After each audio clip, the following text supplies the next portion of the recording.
19வது அரசியலமைப்பு திருத்தம் நாளை விவாதத்திற்கு எடுத்துக் கொள்ளப்பட உள்ளதாக அரசாங்கம் தெரிவித்துள்ளது.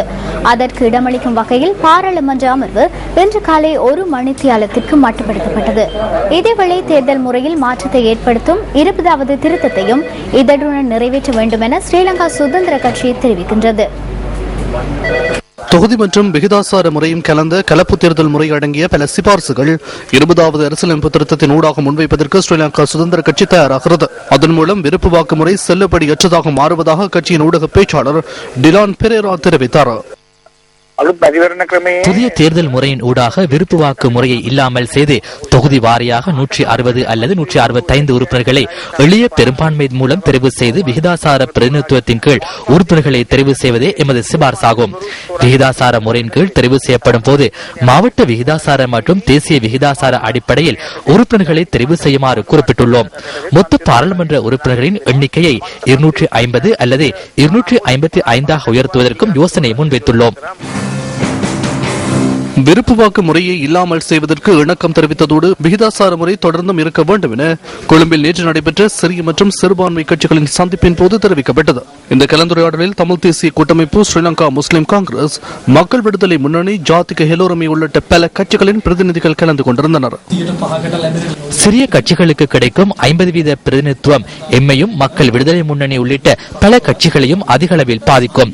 தற்போது பாராளுமன்றத்தில் பிரதிநிதித்துவப்படுத்தும் சிறிய மற்றும் பிரதான கட்சிகளுக்கான உறுப்பினர்களின் எண்ணிக்கையில் மாற்றம் ஏற்படாத வகையில் திருத்தம் மேற்கொள்ள வேண்டும். அத்துடன் விருப்பு வாக்கு முறையில் மாற்றம் ஏற்பட வேண்டும் என்பதும் எமது கருத்தாகும். மிகவும் நியாயமான முறையே விகிதாசார முறையாகும். விருப்பு வாக்கு முறையை நீக்குவது தொடர்பில் எமக்கு எவ்வித பிரச்சனையும் இல்லை. ஏதாவது ஒரு தேர்தல் முறையை அவசரமாக அறிமுகப்படுத்த முடியாது. மாவட்ட முறையின் போது தொகுதி மாவட்டமாக மாறுகின்றது. அதன் போது பணக்காரர்களுக்கு மட்டுமே மாவட்டத்தில் தேர்தல் நடவடிக்கைகளை முன்னெடுக்க முடியும். இந்த கலந்துரையாடலில் இருந்து ஒரு சிறு குழு ஒன்றை நியமித்து அந்த குழு தன்னுடைய சிபாரிசுகளையும் அரசாங்கத்துக்கு சமர்ப்பிப்பதாகவும் அந்த சிபாரிசுகளையும் படித்து ஆராய்ந்து தேர்தல் முறை மாற்றத்தை கொண்டு வர வேண்டும் என்றும் அதுவரைக்கும் இந்த நடவடிக்கையிலே தாமதத்தை ஏற்படுத்த வேண்டும் என்றும் அரசாங்கத்திடம் விண்ணப்பிப்பதாக தீர்மானத்தை எடுத்திருக்கிறோம். ஒரு குறித்த மக்கள் கூட்டத்துக்கு எவ்வளவு விகிதாசாரம் இருக்கிறதோ அதே விகிதாசாரம் பாராளுமன்றத்திலேயும் பிரதிபலிக்க வேண்டும். சிறுபான்மை சமூகங்களுக்கும் சிறிய கட்சிகளுக்கும் பாரிய அநீதியை இழைக்கக்கூடிய ஒரு நிலவரம் ஏற்பட்டிருக்கிறது. இதற்கு எதிராக நாங்கள் எல்லோரும் ஒன்று சேர்ந்து போராடுவதற்கு தீர்மானித்திருக்கிறோம்.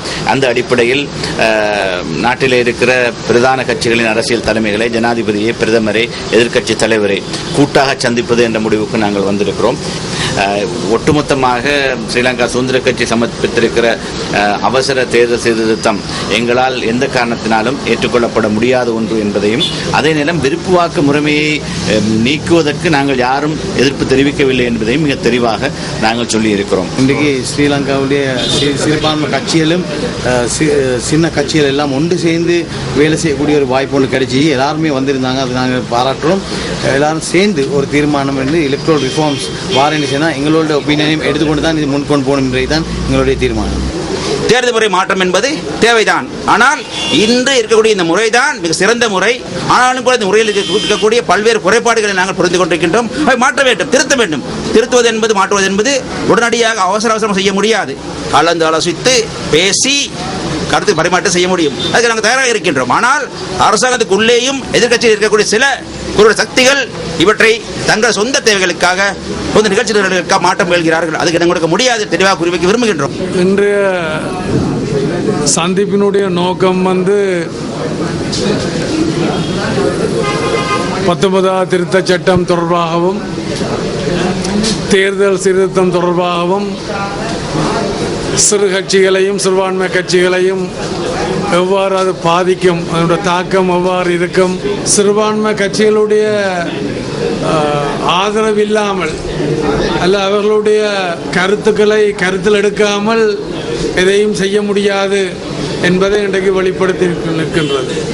සමානුපාතික ඡන්ද ක්‍රමය තමයි விகிதாசார தேர்தல் முறையே சரியான முறையாகும். அதன் அதிகாரத்தை குறைக்கும் எவ்விதமான யோசனைகளையும் இதனுடன் கொண்டு வர முடியாது. அதற்கு அனைவரும் இணக்கம் தெரிவித்தனர். இதேவேளை இந்த தேர்தல்கள் ஆணையாளரை சந்தித்த சில கட்சிகளின் பிரதிநிதிகள் இது குறித்து கலந்துரையாடியுள்ளனர். தேர்தல் ஆணையாளர், ஜனாதிபதி, பிரதமர் ஆகியோர் இது குறித்து அடுத்த சில மணித்தியாலங்களில் கூடி தீர்மானம் ஒன்றுக்கு வருவர். ஸ்ரீலங்கா சுதந்திர கட்சி முன்வைத்துள்ள சட்டமூலமான 20வது அரசியலமைப்பு திருத்தத்தை நடைமுறைப்படுத்துகையில் தேர்தல் தொகுதிகளின் எல்லைகளை தீர்மானிக்கையில் அது நீண்ட காலம் செல்லும் என இந்த பேச்சுவார்த்தையின் போது அறிந்து கொள்ள முடிந்தது. கூறுவது போன்று 3 அல்லது 6 மாதங்களில் இதனை செய்ய முடியாது. ஆகவே இதற்கு மாற்று முறையொன்று உள்ளதா என கவனம் செலுத்துகின்றோம். தேர்தல் முறையில் மாற்றம் ஏற்படுத்துவதற்கும் நிறைவேற்று அதிகாரத்தில் உள்ள அதிகாரங்களை குறைப்பதற்கும் ஒரு சிறந்த சந்தர்ப்பம் தற்போது பாராளுமன்றத்தில் கிடைத்துள்ளது. ரணில் விக்ரமசிங்கவிற்கு முடியாமல் போன விடயங்களை ஸ்ரீலங்கா சுதந்திர கட்சி தற்போது செய்து காண்பித்துள்ளது. ஆகவே அவசரப்பட தேவையில்லை. சில நாட்கள் சென்றாலும் பரவாயில்லை. அவை இரண்டையும் ஒரே தடவையில் நிறைவேற்றிக் கொள்வோம். அந்த நிலைப்பாட்டிலேயே ஸ்ரீலங்கா சுதந்திர கட்சி இருக்கிறது.